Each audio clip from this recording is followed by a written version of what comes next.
Bienvenidos a esta sesión del módulo de entornos de desarrollo donde vamos a intentar explicar cómo funciona el manejo de excepciones en el lenguaje C#. Bien, lo primero que deberíamos de saber es qué es una excepción.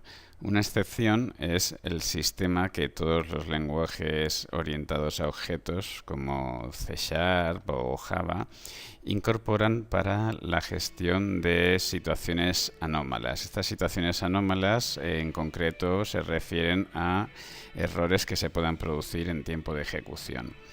Antes de que existieran estos sistemas de control de excepciones, los errores se manejaban mediante valores de retorno de la función que o bien eran controlados por la propia función o bien eran controlados de manera externa por la función que lo invocaba, con lo cual añadía mucha mayor complejidad a la gestión del error, tanto por el número de condicionales que teníamos que introducir como por la duplicidad en el sistema de control de errores.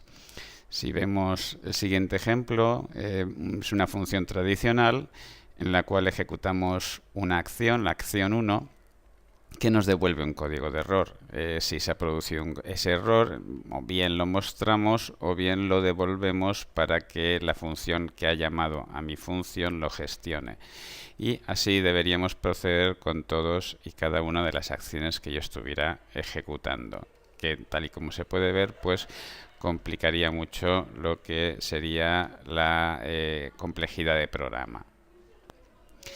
Bien, en C# una excepción, al igual que en el resto de lenguajes orientados a objetos, es simplemente un tipo especial de objeto, en concreto el objeto exception.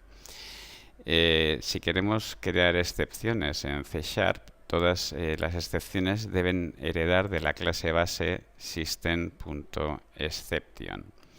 Y si nosotros queremos crear una excepción porque se ha producido un error o consideramos que se ha producido un error, se puede hacer de dos maneras.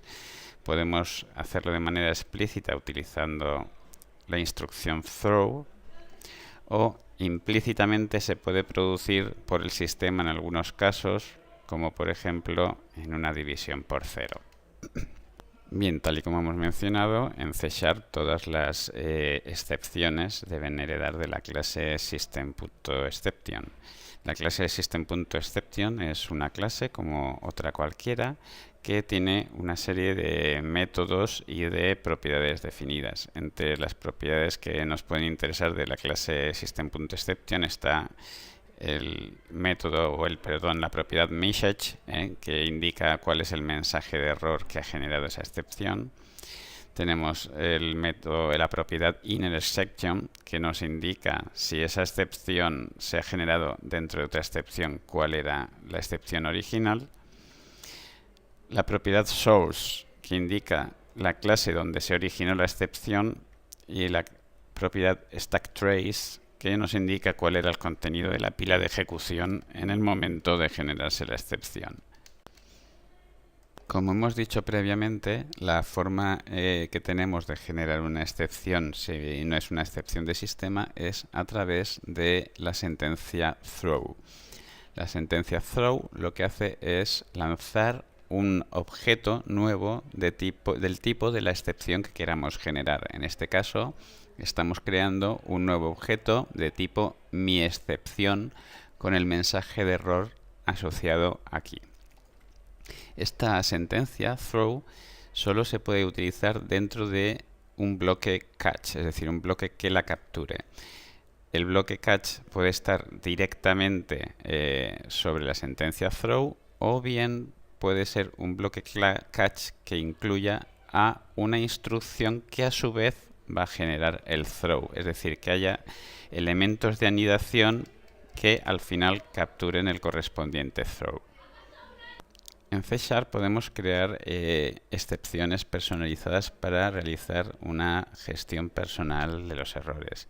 Si por ejemplo quisiéramos gestionar el argument out of range, yo puedo crear a partir de esa excepción system.argumentOutOfRange una excepción propia que me haga la gestión de manera personalizada. Si por el contrario queremos definir nuevos tipos de errores que no estén contemplados entre los errores del sistema, como por ejemplo ha introducido usted un DNI no válido o ha introducido usted una edad no válida, puedo generar excepciones basadas en la clase system.applicationException. En el siguiente ejemplo podemos ver que estamos generando la excepción exception 1 a partir de la excepción system.exception, personalizando el mensaje que queremos crear, por ejemplo, y a partir de esa exception 1 creamos otra excepción más personalizada aún, otra .exception. Bien, una vez hemos lanzado la excepción, el siguiente paso que debemos realizar es capturar dicha excepción y gestionar el error. La captura de las excepciones se realiza mediante el correspondiente bloque catch. Un bloque catch siempre tiene que ir asociado a un bloque try. El bloque try es donde intentamos la instrucción, el bloque catch es donde capturamos el error. Un bloque try puede tener más de un bloque catch, es decir, si en el bloque try se pueden producir más de un error diferente, podemos capturar cada error por separado. Un bloque catch captura el tipo de excepción que yo le especifique o cualquiera que se derive del mismo. Por tanto, si yo quiero capturar un error más específico, debo poner esa captura previamente a los errores más generales. De lo contrario, el error no se capturará. También podemos poner bloques catch vacíos, con lo cual capturaremos cualquier tipo de excepción, cosa que no suele ser muy recomendable porque cada tipo de error tiene que tener su propia gestión. Y incluso podemos declarar un bloque catch indicando nada más que el tipo de excepción que queremos capturar. En ese caso, el único problema es que no podremos tener acceso a la información que contiene la excepción.